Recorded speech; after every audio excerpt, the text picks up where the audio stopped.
2026, but it's this kind of chaos Yeah. that is going on in a lot of companies that they are trying to get on top of, where it's Excel spreadsheets, Word documents, scanned, signed PDFs that may have milestones, that may not, and the milestones have probably changed, and none of it's in a system, and you'd have to look at Exactly. the actual document.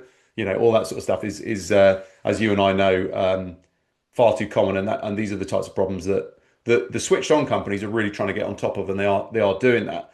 And that's kind of what I wanted to come on to next, in the sense that you and I have seen the market evolve, but also I certainly have, and I'm sure you have as well, seen some great examples where when people do get this right, it's all the justification in the world for what they set out to do, in the sense that the it's a greenfield, and it's not like tweaking a contingent workforce program and what sort of value you're going to get out of it. The value that organizations get out of doing this is immense, and just be interesting to hear your view on how you would kind of articulate to people in the market that are thinking about doing this, that are thinking maybe it's not possible, or it's not going to deliver the results I want.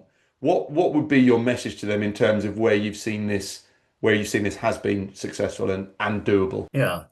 Yeah, I think for our customers that were starting off in that service procurement journey, I think a lot of the reason they're able to do that is because they were able to get some quick wins, right?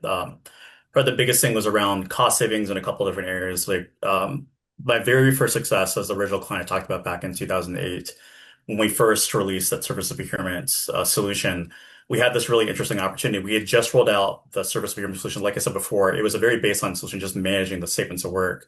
But our procurement sponsor had an opportunity of this consulting supplier that did both staffing and IT consultancy, that already had essentially a verbal award for a very large IT contract.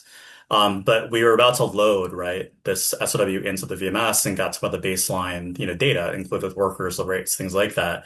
And I actually was a individual contributor. I was a special at the time when I saw it. And I was actually about to load it into the VMS when I realized, like, hey, the rates here just seem super off. Like, I don't know why they're agreeing to pay this. One, because this company also works on the staff log side, but I know for a fact there are a bunch of other companies that could do this work much more competitively. So I actually had the opportunity, just based on the relationship, to run probably what in our program at that time, the very first, what we called like a quick bid. And at that point, it was actually completely manual. There was no sourcing technology yet in a VMS to do that. But we basically did this quick and dirty mini RFP where we're like, hey, we invited that same supplier to actually formally bid with rates on these, different roles, this collection of IT services. And then we engaged based on our data, right, in the staff log MSP, these two other IT staffing suppliers that basically were able to provide really competitive rates with the understanding they're basically getting now like a bulk award, right, of work. So we did it, and when they actually went with a different supplier, they realized a huge amount of cost savings for an IT project that was going to be there for 2 years. That their CPO at the time actually used, like, hey, this is an amazing outcome of actually is doing competitive sourcing. And this is what the time the organization where it's like I said before, the idea of actual competitive sourcing, they liked it, but they just simply weren't able to do it because it's very reactive to the business. They just need to get work done. But we were able to do that over the course of a couple of weeks. So I brought that as an example because that actually then was a true demonstratable example that the CPO brought to other business units of, hey, give the program a chance, right? Let's kind of get more of this data in the services procurement program because I'm sure that story is repeating itself multiple times in different business units. And that really kind of helps drive more adoption because the business units, the other managers of the business unit and other business units, they wanted to see similar results, right? Because they obviously had cost savings goals they had to have. So I think a lot of it is, starting off with those quick wins, and that will really kind of then be those little mini case studies that bring the rest of the business along. And we have another example where it wasn't even competitive sourcing. We just were able to get some really great cost savings just through negotiation of extensions. It's the same thing. Like we were loading these SOWs within the VMS. We got some baseline visibility of what's going on. It just had one of our specialists being just curious, right? Of like, hey, great. I've been working with this manager. They've asked me to extend this 3-month statement of work 4 times already. It's now into year two.